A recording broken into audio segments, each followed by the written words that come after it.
Olá, pessoal! Oi, pessoal! Oi. Sejam bem-vindos a mais um vídeo do nosso canal Leandro e Família no Campo.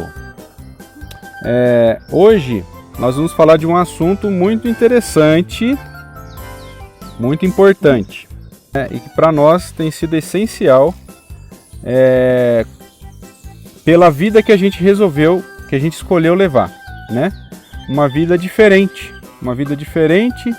da vida comum, né, de todo mundo que está vivendo por aí. Hoje nós vamos falar sobre educação em casa, conhecido como homeschooling, né? E esse é um assunto muito importante, muito relevante. E eu resolvi gravar esse vídeo hoje para vocês por conta de uma live que eu assisti ontem, né, de um pastor que a gente segue já há algum tempo, chamado Rodrigo Mocelin, né? E ele estava dando uma entrevista numa igreja falando sobre esse tema. E o entrevistador falou para ele o seguinte, falou para ele assim: olha, eu tenho 2 filhos, um já está na faculdade e o outro está acabando de se formar no ensino médio. E eu não sabia dessa informação, eu não sabia que existia essa modalidade de ensino. Se eu soubesse, com certeza eu teria feito o homeschooler com os meus filhos. Então, isso me acendeu uma luz. Falei: Dayana, a gente precisa falar sobre isso. A gente pratica o homeschooler aqui e a gente não falou sobre isso ainda no nosso canal. Né? Então vamos falar, porque quem sabe tem mais gente assistindo e que está em tempo ainda. Está em tempo ainda de mudar a situação, né? Porque a gente sabe como é que são as escolas hoje em dia, né? A educação no Brasil, ela está falida. A educação no Brasil. O homeschooler, ele já é praticado nos Estados Unidos, onde a educação é muito melhor, né? E aqui no Brasil, ele deveria ser obrigatório. Deveria ser obrigatório, porque se você for ver nos exames internacionais de educação, o Brasil tira em um dos últimos lugares, né? Então isso daí não é um fato assim escondido. Isso aí é um fato que qualquer um pode comprovar facilmente, né? Que nos exames internacionais o Brasil tira em um dos últimos lugares em educação, né? Então nossos alunos, os brasileiros, eles, em matéria de educação, eles estão no ranking lá embaixo, perdendo até para países que passam fome, países pobres, países muito pobres, né? Então a situação, além da situação do ensino ser de péssima qualidade, ainda tem a questão da doutrinação, né, que acontece nas escolas, a questão do ambiente escolar ser um ambiente mais voltado para a política, né, de doutrinar aquelas crianças segundo os interesses políticos vigentes, né, do governo e tudo mais. E a gente sabe, né, que também agora tem a questão da violência, né, que tem aumentado bastante, né? Por exemplo, só esse ano a questão da violência aumentou demais. Inclusive a antiga cidade onde a gente morava, há pouco tempo atrás, esse mês que passou agora, mês de outubro, houve um atentado lá onde uma criança morreu. Não é criança, é um adolescente. Onde um adolescente morreu e 2 ficaram gravemente feridos a facadas. Um outro estudante foi lá e deu facadas. Um morreu e 2 ficaram gravemente feridos. Né? Então, a gente aqui pratica o homeschooler com os nossos filhos, né? E nós gostaríamos de falar isso com vocês, aqueles que ainda não sabem que existe essa modalidade de ensino, né? Para procurarem saber, né? E para incentivar vocês a fazerem o mesmo que a gente, né? Aquelas pessoas que ainda podem, né? Que têm condição, que têm filho pequeno, que pretende ter filho, começar a pensar sobre isso. Então, vamos contar, né, aqui resumidamente como é que foi isso, como é que isso aconteceu, como é que a gente se abriu para essa nova modalidade, para essa modalidade de ensino, que para nós, né, é nova, relativamente nova, né? E não sei para quantos de vocês aí também é nova. Sim. Né? Isso aconteceu assim, eu trabalhava com transporte escolar, eu era tio, né, de van, eu tinha 2 vans, eu tinha uma van, a Daiana tinha outra van, e a gente tinha muita amizade com os diretores das escolas que a gente trabalhava, né, e eram as escolas assim de bairro, né, escolas mais tranquilas de bairro que a gente fazia, e eu inclusive tinha chave, né, da escola. Eu entrava dentro da escola na hora que eu chegava para pegar os alunos, eu pegava 10 minutos mais cedo, né, do horário de bater o sinal, então eu entrava na escola, ia de sala em sala, chamando os meus alunos, né, para ir para a van. E essa convivência minha, né, com as escolas e com os alunos, né, dessas escolas que a gente transportava, fez eu decidir, antes da Rebeca nascer, né, a Daiana acho que estava grávida da Rebeca, ou a gente estava querendo engravidar, não lembro. Tava tentando engravidar, e eu já tinha decidido que eu não ia colocar os meus filhos na escola. Eu já tinha decidido. Eu falei assim, falei pra Daiana, eu não vou colocar os meus filhos na escola. A gente vai ter filhos, se Deus abençoar nós vamos ter filhos, e nós não vamos colocar na escola. E a minha ideia era a seguinte, era comprar o material didático, né, que era fornecido, e eu mesmo dar esse material, né, ensinar para as minhas crianças em casa. Essa era a minha ideia. E eu achei que eu era o único. Sério, eu não sabia que existia outra família, que existiam outras pessoas que faziam isso, que tinham tido essa mesma ideia que eu. Aí a Daiana ficou preocupada, porque ela viu que eu estava falando sério. Eu não estava assim, simplesmente, não. Falei, eu não vou colocar meus filhos na escola. Porque a gente vê a situação que tá, a gente entra nas escolas e vê. Vê a situação que é a sala de aula. Vê a situação que as crianças, sabe, aprendem, elas saem de lá. A cabeça que as crianças são ensinadas, a cabeça que elas saem, né? Os pais são bons, os pais ensinam coisas boas em casa, só que mandam as crianças para a escola. E de lá elas aprendem tudo que há de ruim e trazem isso para casa, para a van. Isso aconteceu há mais de 10 anos atrás, né? E quando a realidade do país ainda não estava tão pesada ainda para essa parte dessa violência exposta do jeito que está, né? A violência dentro de escola a gente sabe que sempre houve, né? Mas até então era uma briguinha na porta de escola, né? Que a gente chegou coisa mais comum, né? A gente presenciou muito assim, né? De ver, né? Aquele pessoal da pesada que sempre grudava de unha na porta da escola e bullying, né? Essas coisas sempre existiu dentro da escola, mas esses casos igual tem acontecido até o presente momento, acho que são 11 casos até o presente momento, e aqui no Brasil. Então, há 10 anos atrás, quando o Leandro comentou sobre isso, e eu vi que o negócio parecia ser sério mesmo, eu fiquei preocupado com a questão das leis, né, do nosso país, e eu fui ver toda a situação, né, e eu acabei ficando sabendo pelo Google e tudo que existiam famílias, principalmente nos Estados Unidos, que isso é uma prática muito comum, já é uma coisa muito antiga, né, pelo nome de homeschooling, né? Foi a Daiana que me apresentou esse nome. Eu não sabia que isso existia. Eu achava que eu era o primeiro a falar assim, eu não vou colocar meus filhos na escola, vou ensinar em casa com material, eu compro material didático e eu mesmo ensino eles. Então, a Daiana ficou preocupada e foi atrás para saber mais sobre isso, sobre essa situação. E ela descobriu que já existe, é uma prática comum em outros países mais desenvolvidos, e que no Brasil também existem muitos casais, né, muitas famílias que são homeschooler, que praticam isso daí. E eu não sabia. Essa palavra homeschooler foi a Daiana que me apresentou.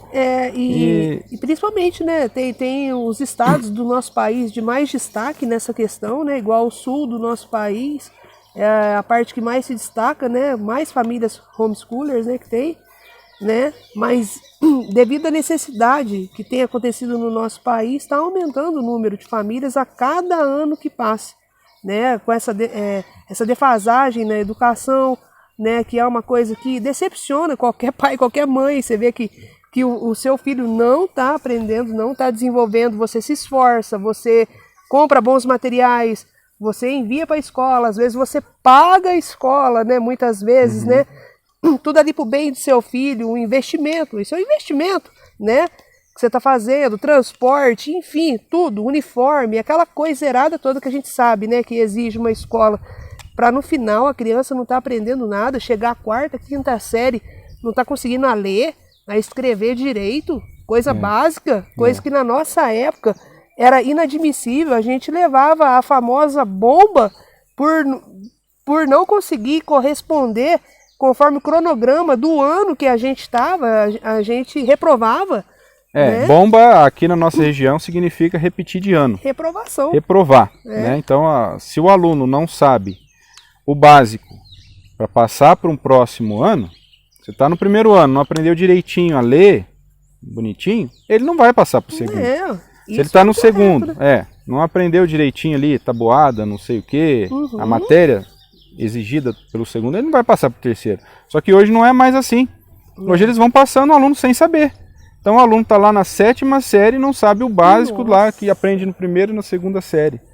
Isso aí não tem condição. Não tem condição. Imaginou que bola de neve que deve ser? Porque imagina só, o professor, ele já está em outro nível, né? Vamos supor, você passou da 5ª série para frente, já é um outro nível, e pegando um tanto de alunos que não aprendeu o básico ali no fundamental, ali de 1ª a 4ª série, e essa situação vai se agravando e tem várias questões também que eu acho que podem vir atrapalhar dentro de uma sala de aula, e não dá para o professor suprir todas as necessidades, todos os alunos ao mesmo tempo, né?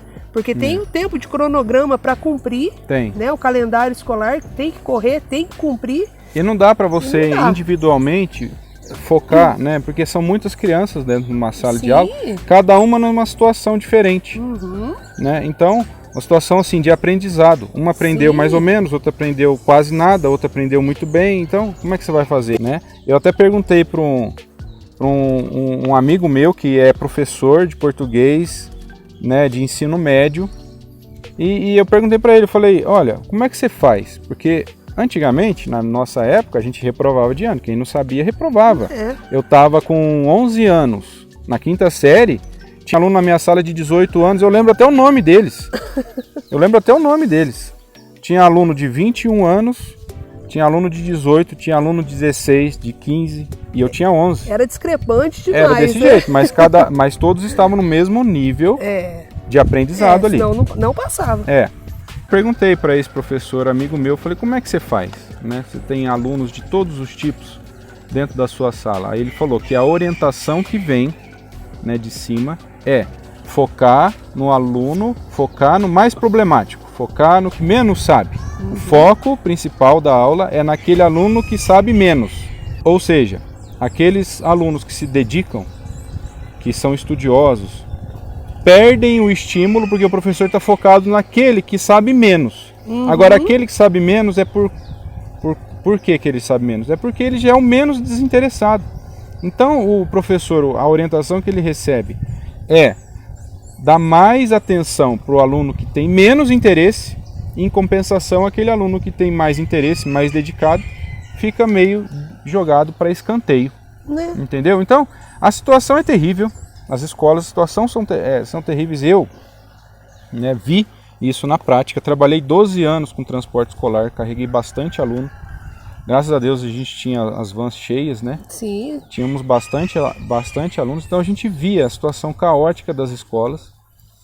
E eu tinha decidido, eu não vou colocar meus filhos na escola. Aí a Daiana ficou preocupada, foi atrás e descobriu que existe uma modalidade chamada homeschooling. E a gente começou a pesquisar sobre isso, a estudar. A Daiana fez curso com o Carlos Nadalim, que foi até assessor do ministro da Educação no governo do Bolsonaro. Ela fez um curso chamado Ensine Seus Filhos a Ler. Isso. Esse curso, Ensine Seus Filhos a Ler, né, do Carlos Nadalim. E a gente foi se preparando, né? Só que acontece o seguinte, eu queria compartilhar isso com vocês. O vídeo de hoje está sendo para esse propósito, para compartilhar o que eu acho que tem de melhor hoje sobre homeschooler no Brasil, né? Então a gente acompanhou canais no YouTube e acompanhava exemplo de pais que são homeschoolers. E sabe qual que é a conclusão que a gente... Conclusão não. O que a gente sentia acompanhando a maioria dos canais de homeschooler que tem no Brasil? Que é muito difícil. A gente sente isso, que é difícil demais. Ah, não, nossa, exige uma disciplina muito grande, calma. É isso, ou igual eu cheguei a ler já em comentários, homeschooler é coisa para rico. Né? Pobre não tem condição de fazer homeschooler por conta dos materiais indicados, dos valores de livros ou de algum professor, às vezes por fora, que você tem que contratar. Exatamente. Né? Aí a gente pensa que é uma coisa assim inacessível demais. Como é que eu vou conseguir dar uma educação dessa? Porque a maioria dos canais hoje sobre homeschooler fazem parecer que é a coisa mais difícil do mundo, né? E o homeschooler não é trazer a escola para dentro de casa, não é isso, né? Então isso a gente aprendeu, né? A gente assim, de qualquer forma, mesmo pensando que era difícil demais, a gente resolveu que ia fazer o homeschooler. Mas depois que a gente assistiu as aulas do pastor Rodrigo Mocelin, né, que ele tem um curso chamado Homeschooler ao Alcance de Todos. É um curso barato. Na época, eu paguei, acho que foi menos de R$150. Eu não sei quanto está hoje esse curso. Mas na época eu paguei menos de R$150 nesse curso. Né, e você tem acesso a ele por 2 anos. E lá você vê a questão jurídica, né, no Brasil, como é que é essa questão jurídica. Né?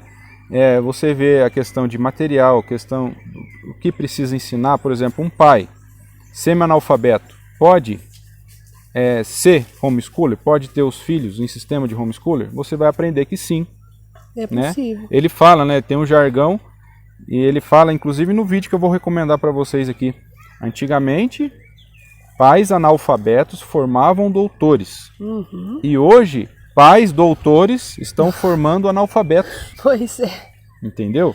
Então é a questão de disciplina, questão de você ter um horário ali, né, que você vai exigir do seu filho que aprenda aquilo que é importante, né? Então tem uma certa disciplina, um horário ali para a criança aprender. E você vê, hoje, os meus filhos, o meu filho, João, ele está com 5 anos, ele sabe ler de tudo. Sabe ler de tudo. Tudo, praticamente tudo. E eu até fico puxando o freio de mão dele, porque quando eu tinha 5 anos, eu não sabia nada, nem meu nome, eu não sabia ler. Quando eu tinha 5. Quando eu fiz 6 anos, eu entrei no prezinho, para aprender o abecedário, a pegar no lápis, mexer com canetinha, essas coisas, quando eu tinha 6. Quando eu tive 7 anos que eu comecei a ser alfabetizado, comecei a juntar as letrinhas, formar palavras, né, com 7. Sim. E hoje meu filho João está com 5 e sabe ler tudo, praticamente tudo. Eu pego um livrinho, uma biblinha infantil, e eu leio junto com ele, ele lê para mim. Consegue ler tudo. Então eu fico até assustado quando eu penso nisso. E o que é isso? Resultado do homeschooler. Resultado da educação em casa, né?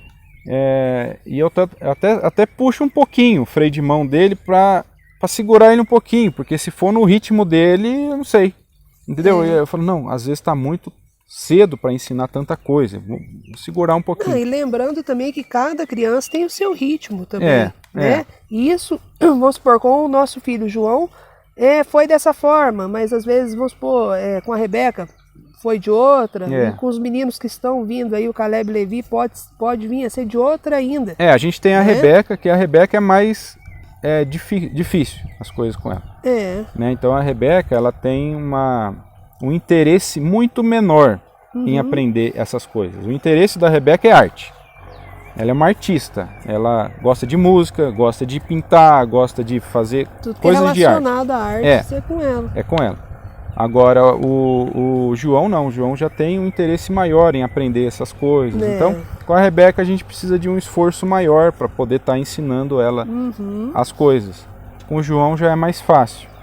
E cada filho é assim. Agora na escola a gente não tem isso. Na escola o pastor Rodrigo Mocelin fala, é o sapato 44 para todo mundo. Né? E não, na escola é aquele padrãozinho, padrão de ensino para todo mundo. E em casa não, você tem a oportunidade de personalizar o ensino. Com certeza. Conforme o interesse e a facilidade de cada filho seu, né? Então, a gente só tem a ganhar, né, com o homeschooling. Então, eu gostaria de deixar para vocês aqui, na descrição desse vídeo e no primeiro comentário fixado, o link de uma live que eu assisti ontem, né, de 58 minutos, menos de 1 hora, onde o pastor Rodrigo Mocelin, ele vai tirar as principais dúvidas das pessoas, né, que tem sobre o homeschooler e retirar aqueles preconceitos, como, e como é que faz com a socialização? E como é que faz com a questão jurídica? E como é que faz com, eu não sei tudo, como é que eu posso ensinar meu filho? Entendeu? Então essas questões ele responde nessa live de menos de 1 hora, né? E ele também deixa lá a indicação do curso dele, Homeschooling ao alcance de todos. Então quem puder, quem tiver interesse, né, eu indico fazer esse curso. Para mim esse é o melhor curso que existe aqui no Brasil para homeschooling, para pais que querem ser homeschooling, entendeu? E já fazem 10 anos que a gente pesquisa sobre isso, né? Então eu vou deixar a indicação para vocês, né, desse curso, deixar o link da live que a gente assistiu ontem, né, sobre esse assunto, para vocês tirarem as suas dúvidas. E mais para frente a gente pode fazer outros vídeos falando sobre esse assunto, né, conforme as dúvidas que vocês tiverem, os comentários que vocês deixarem aqui embaixo. A gente pode fazer outros vídeos falando sobre isso. Com certeza. Tá joia? Então, gente, gostaria de agradecer a atenção de vocês até aqui, tá? Pedir para vocês se inscreverem no canal, curtirem o vídeo, né, apoiar a gente, né? E até um próximo vídeo, se Deus quiser. Até mais.